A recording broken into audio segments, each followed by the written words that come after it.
Hello दोस्तों, एक बार फिर से स्वागत है आपका अपने YouTube चैनल पीसीएस फैक्ट्री पर। मैं आपका दोस्त, जैसा कि आप सभी को पता है, हम जो है हिस्ट्री की एक सीरीज चला रहे हैं जिसमें हम लास्ट 5 इयर्स के यूपी पीसीएस के क्वेश्चंस को कवर कर रहे हैं। जैसा कि आपने पिछली वीडियो में देखा कि हमने 2021 और 2022 के क्वेश्चंस को कवर किया था विद एक्सप्लेनेशन। तो उसी क्रम में एंशिएंट हिस्ट्री के क्वेश्चंस का ये सेकंड पार्ट है, जिसमें आज हम कवर करेंगे 2020, 2019 और 2018 के प्रीवियस ईयर क्वेश्चन पेपर्स को। तो इसी के साथ हम अपनी सीरीज स्टार्ट करते हैं। आइए दोस्तों, सबसे पहला जो क्वेश्चन है 2020 का, वो है निम्नलिखित में से किस वंश के शासकों को पुराणों में श्री पर्वतीय कहा गया है। श्री पर्वतीय दोस्तों किस वंश के शासक को कहा गया है पुराणों में, ये क्वेश्चन 2020 में एंशिएंट हिस्ट्री में पूछा गया है। तो इसका जो आंसर होगा वो होगा बी, इक्ष्वाकु। इक्ष्वाकु वंश के शासकों को पुराणों में श्री पर्वतीय या श्री पर्वत का शासक कहा गया है। ठीक है, तो हमारा जो राइट आंसर होगा वो होगा इक्ष्वाकु वंश। ये जो इक्ष्वाकु वंश वाले जो शासक थे, ये पहले सातवाहनों के ही सामंत हुआ करते थे। जब सातवाहनों का पतन हो गया उसके बाद ही इक्ष्वाकु वंश की स्थापना हुई। धीरे धीरे इन्होंने अपने आप को स्वतंत्र घोषित करके इक्ष्वाकु वंश की नींव रखी। ठीक है, अगले क्वेश्चन की चर्चा कर लेते हैं हम। जो दूसरा क्वेश्चन आया है, दूसरा क्वेश्चन है मौर्य काल में एग्रोनोमई अधिकारी निम्नलिखित में से किस क्षेत्र से संबंधित थे। तो ये दोस्तों मौर्य काल से संबंधित क्वेश्चन है। मौर्य काल में के अधिकारियों का जो विवरण है वो आपको याद रखना पड़ेगा कि मौर्य काल में कौन सा अधिकारी को किस काम के लिए या किस क्षेत्र से संबंधित था। तो इसमें हम देखेंगे कि एग्रोनोमई जो अधिकारी है वो किससे संबंधित है। ये क्वेश्चन आपसे पूछा गया है। तो एग्रोनोमई अधिकारी जो है राजस्व का संग्रहण करता था और न्यायिक प्रशासन एंड भूमि की माप का काम भी ये अधिकारी देखा करता था। तीसरी चीज जो इसमें सबसे खास बात है एग्रोनोमई अधिकारी की, वो है सड़कों का निर्माण करना, उसका रखरखाव करवाना, पत्थर आदि लगवाना। तो इस प्रकार जो इसका मेन काम हो जाता है वो हो जाता है मार्ग निर्माण का। तो यूपीपीसीएस ने इसका आंसर सी सही माना है। मार्ग निर्माण का जो काम है वो एग्रोनोमई अधिकारी देखा करता था। इसी के साथ हम अगला क्वेश्चन की चर्चा कर लेते हैं। क्वेश्चन हमारा तीसरा है। इसमें सूची 1 और सूची 2 दो सूचियां दी गई हैं। इनमें महाजनपद व उनकी राजधानियों को मिलाने के लिए कहा गया है। तो ये जो बेसिकली दोस्तों जनपद हैं, महाजनपद, ये 16 हुआ करते थे। इनकी स्टार्टिंग जो है उत्तर वैदिक काल से हुई है। सबसे पहले आप जब प्राचीन इतिहास पढ़ेंगे तो आपको पढ़ना पड़ेगा वैदिक काल। वैदिक काल के बाद उत्तर वैदिक काल जब आप आएंगे तो वहां पर 16 महाजनपदों की स्टार्टिंग होती है। महाजनपदों का जो शासन है वो बेसिकली दो तरह से चलता था। कुछ जो महाजनपद थे वो गणतंत्रात्मक शासन के थ्रू रूल होते थे, कुछ जो शासक थे वो राजतंत्रात्मक शासन के रूप में अपना शासन चलाते थे। बेसिकली महाजनपद दोस्तों यहाँ पर एक राज्य की स्टार्टिंग हो जाती है। राज्य की स्टार्टिंग इसलिए हो जाती है क्योंकि यहाँ पर लोहे का जो व्यापक उपयोग है वो महाजनपदों के टाइम पर होने लगा था। लोहे का विस्तार होने से कृषि का विस्तार हुआ। तो एक तरह से ये जो महाजनपद हैं इन्हें द्वितीय शहरीकरण के रूप में देखा गया। सिंधु घाटी सभ्यता जो है आपका एंशिएंट हिस्ट्री में प्रथम शहरीकरण सिंधु घाटी सभ्यता को माना जाता है। उसके बाद जब द्वितीय शहरीकरण की बात आएगी तो आप महाजनपदों को देखेंगे। महाजनपद बेसिकली 16 हैं और इनकी राजधानी कई बार मिलाने के लिए आ चुकी हैं, पूछी गई हैं। तो जो मत्स्य राज्य की राजधानी है वो है विराटनगर। कुरुक्षेत्र की राजधानी थी इंद्रप्रस्थ। मैं इसमें मिला देता हूं आपको। मत्स्य की राजधानी है विराटनगर, तीसरा। कुरुक्षेत्र की राजधानी है इंद्रप्रस्थ और शूरसेन की राजधानी थी मथुरा और अशमक जो स्टेट था उसकी राजधानी थी पोतन। ठीक है, तो इस तरह से हमारा सी ऑप्शन सही हो जाता है। तो आप इसे डिटेल में जरूर देखें। ठीक है, हम अगले क्वेश्चन की चर्चा करते हैं। Question number 4। क्वेश्चन नंबर 4 में दो कथन दिए गए हैं, कथन ए और कथन 2, जो कि दूसरे को कारण कहा गया है। तो कथन 1 जो है हम सबसे पहले उसे पढ़ेंगे। हमें चोलों के विषय में उनके पूर्ववर्ती राजवंशों की अपेक्षा अधिक जानकारी है। तो दोस्तों ये जो बेसिकली क्वेश्चन कहना चाह रहा है कि हमें चोलों के विषय में उनके पूर्ववर्ती जो उनसे पहले के राजा हुआ करते थे उनकी अपेक्षा में अधिक जानकारी मिलती है। बिल्कुल सही बात है। और इसका कारण दोस्तों बताया है। कारण जो है वो है चोल शासकों ने मंदिर की दीवारों पर अभिलेख उत्कीर्ण करने का चलन प्रारंभ किया, जिसमें उनकी विजयों के ऐतिहासिक विवरण दिए जाते थे। तो ये दोनों कथन सही हैं। कथन जो ए है वो आर की व्याख्या बिल्कुल स्पष्ट रूप से करता है। इसके बारे में मैं आपको अभी डिटेल में जानकारी दे देता हूँ। हमारा जो आंसर होगा वो ए सही होगा। चोल जो है बेसिकली ये तमिल में थे दोस्तों। ये प्राचीन भारत के प्रमुख राजवंश में से एक है चोल शासक। इसे चोलम भी कहते हैं। इसकी स्थापना जो है विजयालय राजा के द्वारा की गई थी, लेकिन वास्तविक स्थापना आप देखेंगे तो पारंतक के द्वारा की गई है। चोलों ने सबसे मेन काम की जो किया है वो आपका किया है स्थापत्य कला में। इन्होंने जो मंदिर निर्माण कला स्टार्टिंग की है वो सबसे विशेष महत्वपूर्ण है। आप चोलों में देखेंगे तो राजा राज प्रथम के द्वारा बृहदेश्वर मंदिर का निर्माण कराया गया तंजावुर में। ठीक है, तो इस तरह से इन्होंने मंदिर निर्माण की एक अनोखी कला शुरू की, जिसे द्रविड़ शैली में जो कि मंदिर वहां पर बनाए गए। और इसी तरह राजा राज प्रथम का जो वंशानुगत आगे आगे उसका बेटा राजा बना, जो कि था राजेंद्र प्रथम। राजेंद्र प्रथम के द्वारा गंगईकोट चोलपुरम मंदिर तमिलनाडु में बनवाया गया। तो इन्होंने दोस्तों विशेषता काम क्या किया, चोल शासकों ने जो मंदिर बनवाए उनकी दीवारों पर अभिलेख उत्कीर्ण करवाए। उन अभिलेखों में अपनी विजय का वर्णन बखूबी तरीके से किया गया है। तो ये जो चोल राजवंश है इनके बारे में हमें बड़ी स्पष्ट जानकारी मिलती है। तो ये दोनों ही ठीक हो जाते हैं। इसी के साथ हम अगले क्वेश्चन पर चर्चा करेंगे। पांचवा क्वेश्चन है हमारा, निम्नलिखित में से किस भारतीय पुरातत्ववेत्ता ने पहली बार भीमबेटका गुफा को देखा और उसके शैल चित्र के प्रागैतिहासिक महत्व को खोजा? तो ये जो स्टेटमेंट है दोस्तों, ये पुरातत्वविद कौन से थे, ये भीमबेटका गुफा के बारे में आपसे पूछ रहा है। अगर आपने देखा होगा प्राग इतिहास आपने पढ़ा होगा, इतिहास को दोस्तों तीन भागों में बांटा गया है, प्राग इतिहास, मध्य इतिहास और ऐतिहासिक काल। प्राग इतिहास के जो चित्र हैं वो भीमबेटका के हैं। भीमबेटका दोस्तों मध्य प्रदेश के रायसेन जिले में अवस्थित है और ये जो खोज की है वो की है वी.एस. वाकंकर ने। तो वी.एस. वाकंकर ने इन चित्रों का श्रेष्ठतम उदाहरण वहां पर प्रस्तुत किया है, देखा है, उन्हें उसके महत्व को एक्सप्लेन भी किया है। ठीक है, तो ये जो शैल चित्र हैं ये हैं प्रागैतिहासिक काल से संबंधित। इसी के साथ हम अगला क्वेश्चन देखते हैं। छठा क्वेश्चन में सूची 1 और सूची 2 दोनों को मिलाने के लिए कहा गया है।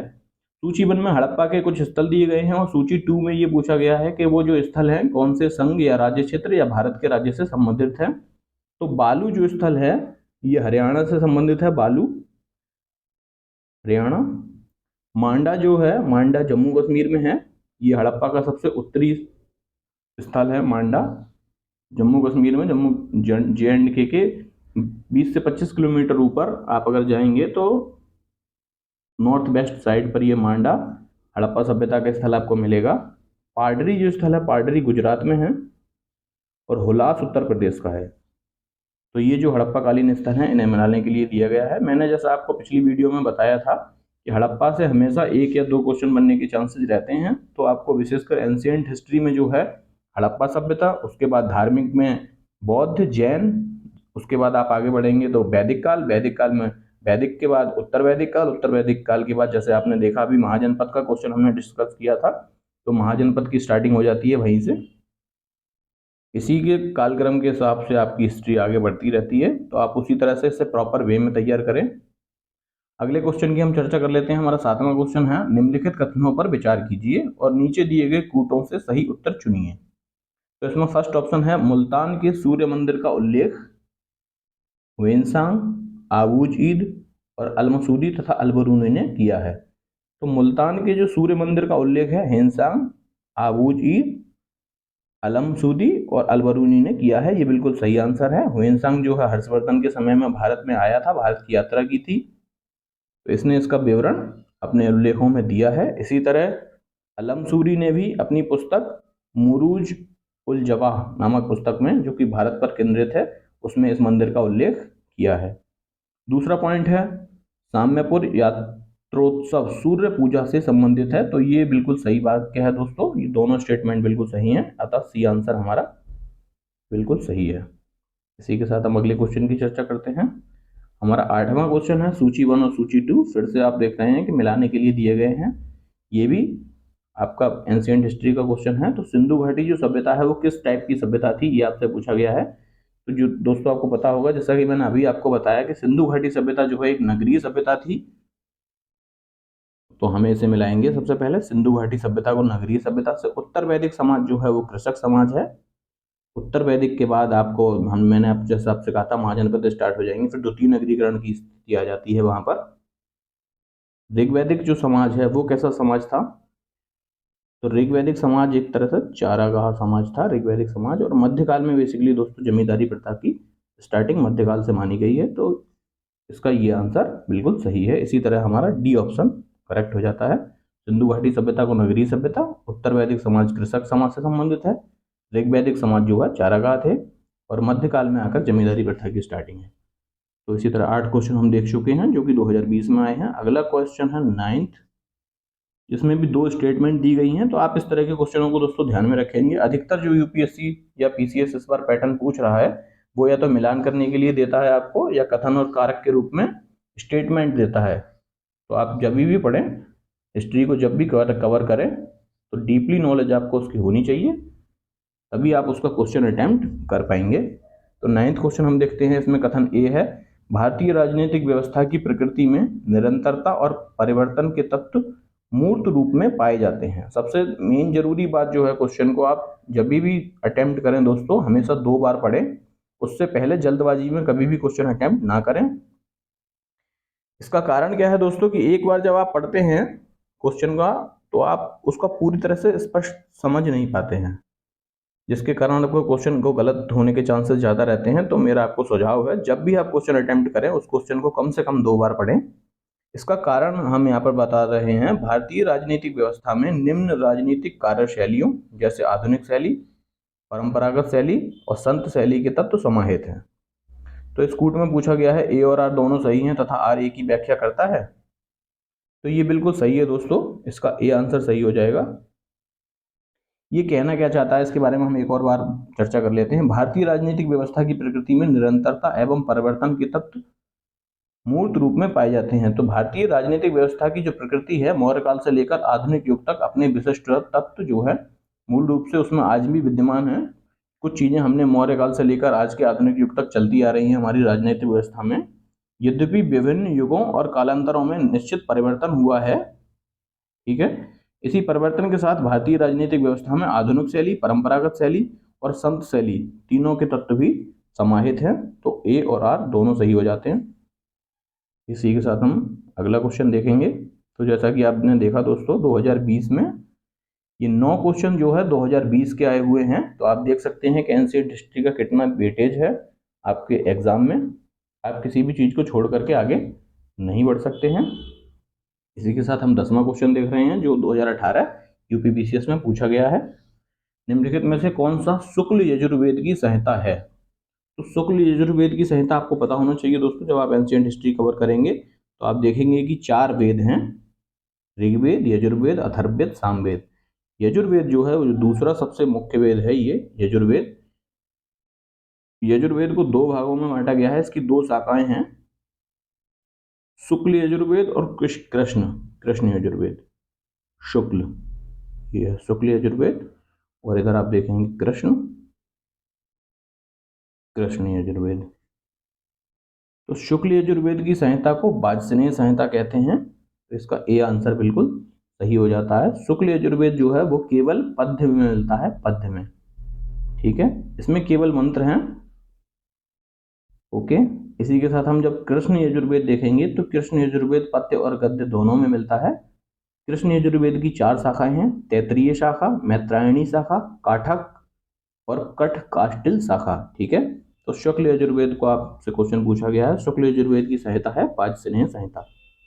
इसी के साथ हम अगला क्वेश्चन देखेंगे। हमारा अगला क्वेश्चन है, नीचे 2 कथन दिए गए हैं जिनमें एक को कथन ए तथा दूसरे को कारण आर कहा गया है। अभी आप देख रहे हैं दोस्तों, लगातार इस तरह के क्वेश्चन आपसे पूछे जा रहे हैं। ये एक्सप्लेनेशन में जो आपको दिखा रहा हूँ, ये इनको इसीलिए दिखा रहा हूँ ताकि आप समझ पाएं कि आयोग किस तरह की इसके क्वेश्चन आपसे लगातार पूछ रहा है। आपकी तैयारी भी उसी लेवल की होनी चाहिए। सबसे तो इसमें कथन ए है, भारत पर तुर्की आक्रमण सफल हुए। कारण क्या था? उत्तर भारत में राजनीतिक एकता नहीं थी। तो ये दोनों ही चीजें सही है, कथन बिल्कुल सही है और कारण उसका बिल्कुल सही व्याख्या करता है। तो इसमें ए आंसर बिल्कुल सही हो जाएगा, ए आंसर। भारत पर तुर्कों का जब आक्रमण हुआ दोस्तों, तो उसमें इस्लामिक राज्य का उदय होता है। भारत भूमि के अंदर तक सबसे पहला जो प्रवेश किया है वो किया है महमूद ने, महमूद गजनवी। महमूद गजनबी द्वारा एंट्री की गई है। और जो राजवंश स्थापित करने का श्रेय जाता है वो जाता है मोहम्मद गौरी को। गौरी के द्वारा यहाँ स्थापित किया गया था राज्य भारत में सबसे पहले, जो तुर्की थे दोनों, महमूद गजनबी और मोहम्मद गौरी। ठीक है, तो इन्होंने बेसिकली यहाँ पर सफलता इसीलिए पाई क्योंकि उत्तर भारत में उस समय पर कोई भी राजनीतिक एकता नहीं थी। उत्तर भारत में एक भी शक्तिशाली और विस्तृत साम्राज्य नहीं था। इसी के अभाव में तुर्कियों के आक्रमण जो है लगातार सफल हुए और उन्होंने एक राज्य स्थापित करने में महत्वपूर्ण योगदान दिया। अगला क्वेश्चन है, निम्न मंदिरों को कालानुक्रम में व्यवस्थित कीजिए। तो ये मैंने अभी व्यवस्थित कर दिए हैं दोस्तों। जैसा कि आप देखेंगे, बृहदेश्वर मंदिर, बृहदेश्वर मंदिर का निर्माण राजा राज प्रथम के द्वारा करवाया गया है।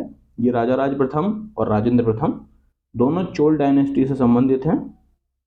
इन्हें आप डिटेल में देखेंगे। चोल डायनेस्टी का जैसा पीछे क्वेश्चन मैंने अभी आपको दिखाया, पूछा गया था 2020 में भी। चोलों के द्वारा विशेषता मंदिरों को निर्माण कराया गया है जो कि द्रविड़ शैली में मंदिर बनाए गए हैं। ये बहुत ज़्यादा इंपॉर्टेंट मंदिर हैं साउथ के। बृहदेश्वर मंदिर राजा राज प्रथम द्वारा, गंगैकोट चोलपुरम मंदिर राजेंद्र चोल द्वारा बनाया गया है। महाबलीपुरम का तटीय मंदिर और सप्त पैगोडा मंदिर जो है 7 रथों का मंदिर है। इसमें 5 पांडवों के रथ हैं।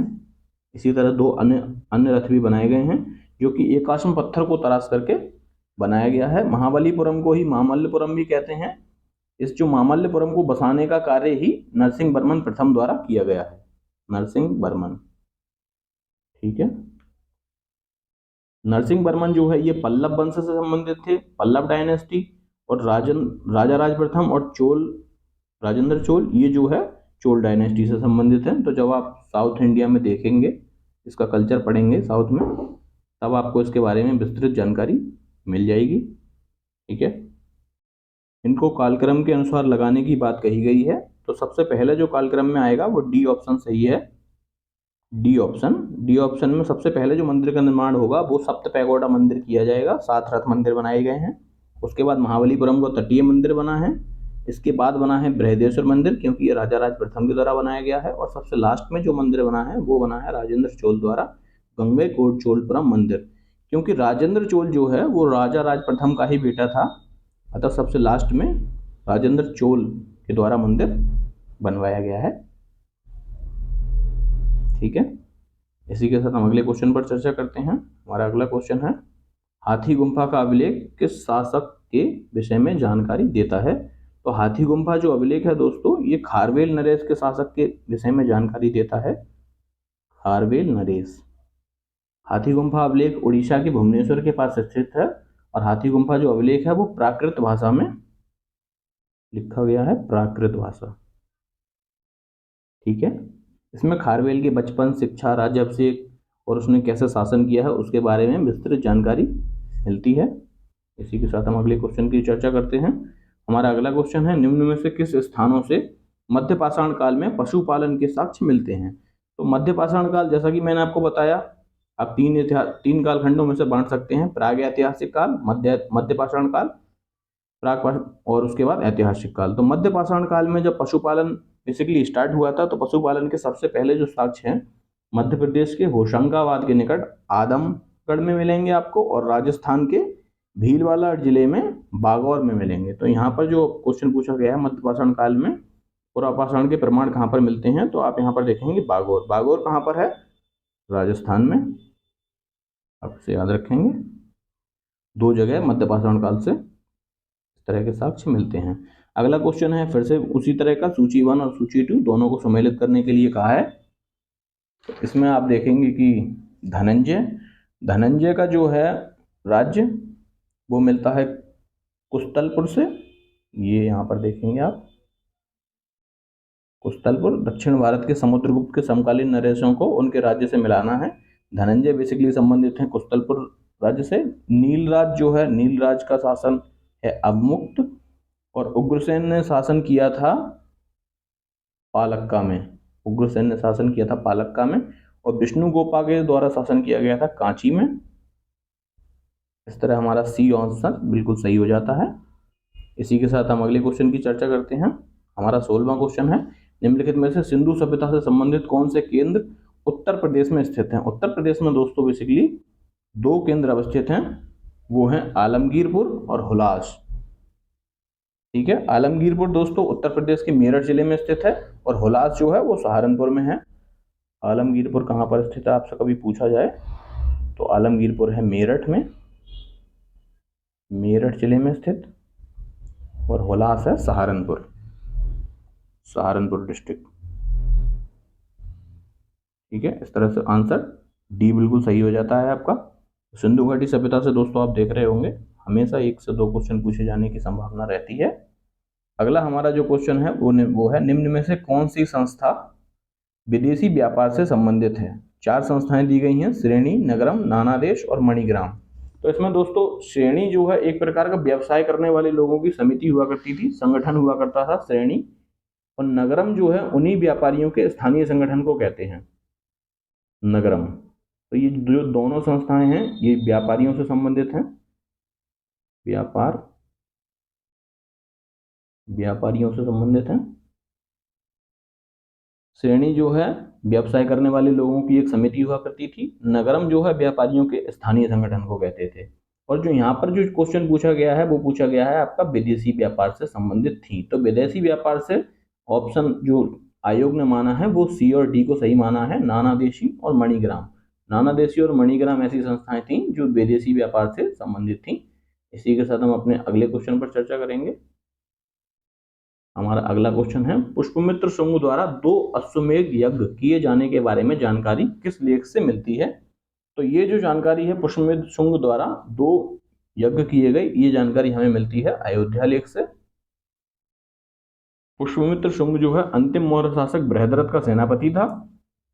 मौर्य अंतिम मौर्य शासक बृहद्रथ का सेनापति था। बृहद्रथ के बाद इसने अपने बृहद्रथ की हत्या की और शुंग वंश की स्थापना जिसने की है वो है पुष्पमित्र शुंग। इसी ने शुंग वंश की स्टार्टिंग की है, शुंग डायनेस्टी। और अयोध्या लेख से ज्ञात होता है कि इसने 2 अश्वमेध यज्ञ कराए थे। इसी के साथ हमारी आज की वीडियो यहीं पर समाप्त होती है। आपने देखा कि हिस्ट्री में किस तरह के क्वेश्चन लगातार पूछे जा रहे हैं आयोग द्वारा, आपको किस तरह से हिस्ट्री तैयार करने की जरूरत है ये आप समझ गए होंगे। इसी के साथ हमने 5 ईयर्स के एंशिएंट हिस्ट्री के क्वेश्चन पेपर्स को कवर कर लिया है, जिसमें हमने 2022, 21, 20, 19 और 18 के क्वेश्चन देखे हैं अभी। इसी के साथ हमारी जो नेक्स्ट सीरीज होगी, जो अगली वीडियो होगी, वो मिडेवल हिस्ट्री के 5 साल के ओल्ड ईयर्स के क्वेश्चन पेपर्स को कवर करेगी।